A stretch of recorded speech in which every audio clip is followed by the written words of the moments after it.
जी अस्सलाम वालेकुम वरहमतुल्लाहि वबरकातुहू। जी नाज़रीन, ब्रेक से पहले हम बात कर रहे थे कि हसद का इलाज जो है वो बेहद ज़रूरी है। तो इंशाअल्लाह अब हम देखेंगे कि हसद का इलाज कैसे किया जाए, और कुरान की आयत की रोशनी में, हदीस है, और उसके साथ साथ कुछ मज़ीद बातें भी हम हसद ही से रिलेटेड करेंगे। अल्लाह सुब्हानहू तआला सूरह अन-निसा में फ़रमाते हैं, अम यहसुदून अन्नासा अला मा आताहुमुल्लाहु मिन फ़ज़लिही, क्या फिर ये दूसरों से इसलिए हसद करते हैं कि अल्लाह ने उन्हें अपने फ़ज़ल से नवाज़ दिया। यहाँ पर हम देखते हैं बनी इसराइल की बात हो रही है, क्योंकि वो अल्लाह के रसूल सल्लल्लाहु अलैहि वसल्लम के इंतज़ार में थे कि वो आएँ तो हम उनको सपोर्ट दें, हम उनका साथ दें। लेकिन जब अल्लाह के रसूल सल्लल्लाहु अलैहि वसल्लम बनी इसराइल के बजाय बनी इस्माइल में आए तो उन्हें हसद हो गया और वो आपके दुश्मन बन गए। तो यहाँ अल्लाह सुब्हानहू तआला फरमा रहे हैं, क्या वो इस बिना के ऊपर लोगों से हसद करते हैं कि जो फ़ज़ल अल्लाह ताला ने किसी को दे दिया। तो बात यह है कि अल्लाह मुअती है, अता करने वाला है, मुनअम है, इनाम करने वाला है। तो जब अल्लाह सुब्हानहू तआला किसी को कुछ देते हैं या किसी को भी कोई नेमत मिलती है तो वो किस वजह से होती है? वो अल्लाह की देन होती है, वो अल्लाह का फ़ज़ल होता है, वो अल्लाह ने उस इंसान के लिए रख दिया होता है कि ये इसको मिल के रहेगी।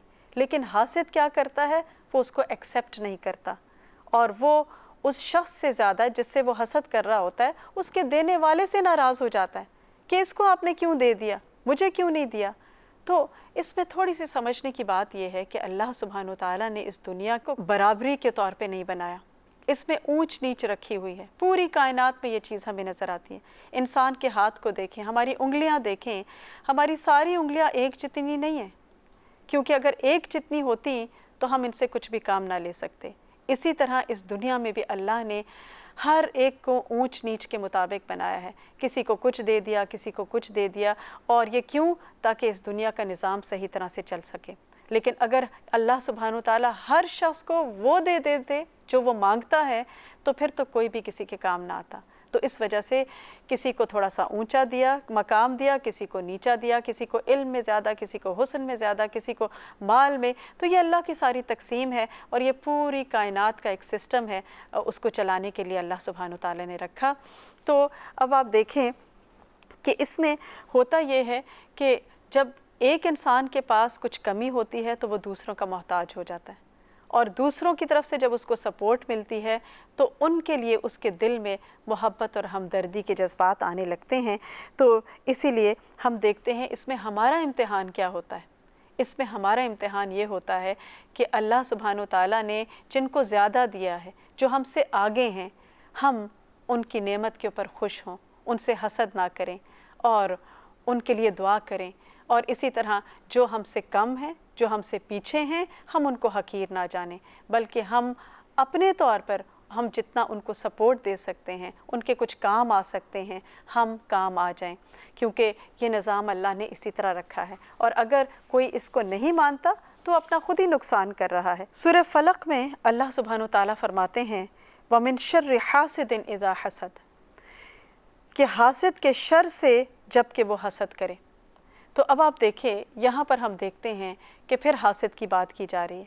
वो वाली बात हो रही थी ना कि अगर एक इंसान एक्सेप्ट नहीं करता तो फिर वो अपना ही नुकसान कर रहा है। तो यहाँ अल्लाह सुब्हानहू तआला एक और बात फरमा रहे हैं कि हासिद के शर से बचो।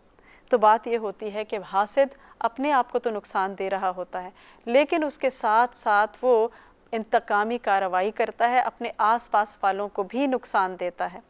और क्योंकि अल्लाह सुब्हानहू तआला ने इस दुनिया में शर और खैर दोनों ही रखे हैं, शर अपनी जगह काम कर रहा है, खैर अपनी जगह काम कर रही है। तो ये अल्लाह सुब्हानहू तआला का एक उसकी मोहब्बत है कि उसने हमें पहले से बता दिया कि देखो शर है, उससे बच के रहो। क्योंकि हासिद जो होता है, उसका जो शर होता है वो दूसरे को नुकसान देता है, और बाज़ दफ़ा हासिद सामने आके वार करता है और बाज़ औक़ात छुप के वार करता है, पीछे से करता है, और इंसान को पता भी नहीं होता कि वो किस किस तरह से वार कर जाता है। और फिर जब इंसान नुकसान उठाता है तो फिर उसके पास पछतावे के सिवा कुछ नहीं होता। तो इस वजह से हम देखते हैं कि हासिद के शर से जो है बचने की बात की गई है। और हम देखते हैं कि ये हसद हमारी सोसाइटी में, हमारे माशरे में बहुत ज़्यादा पाया जाता है। اور جس کو بھی کوئی نعمت ملتی ہے اس پر حسد ضرور کیا جاتا ہے۔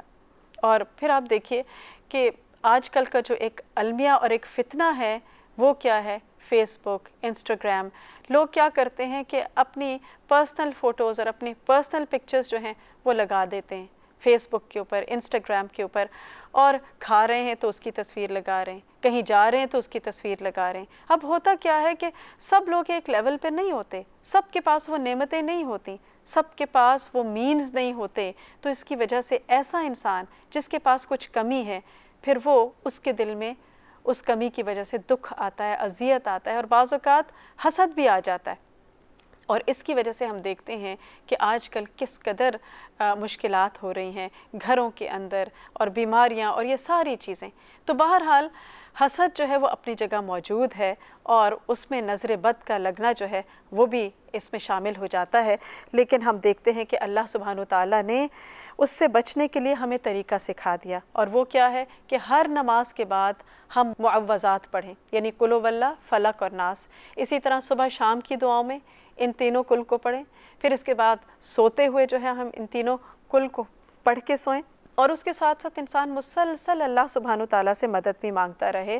اور اسی طرح جب انسان کسی کو نعمت کو دیکھے تو اس پر چاہے وہ نعمت اپنی ہے یا کسی اور کی، تو اس پر ماشاء اللہ لا قوت الا باللہ پڑھے۔ اس کا کیا مطلب ہوتا ہے؟ جو اللہ نے چاہا، یعنی اگر کسی کے پاس نعمت ہے تو اللہ نے چاہی، اللہ نے اس کو دے دیا، مجھے ناراض ہونے کا کوئی حق نہیں ہے۔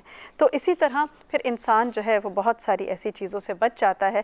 تو حسد اور بغض انسان کے دین کو، اس کے اعمال کو کا صفایا کر دیتے ہیں، اس لیے بے حد ضروری ہے کہ انسان اپنے دل سے اس حسد اور اس کے شر کو نکالے۔ تو اللہ تعالی ہم سب کو حسد سے بچنے کی توفیق عطا فرمائے۔ وآخر دعوانا ان الحمد للہ رب العالمین۔ سبحانک اللہم وبحمدک، اشہد ان لا الہ الا انت، استغفرک واتوب الیک۔ السلام علیکم ورحمۃ اللہ وبرکاتہ۔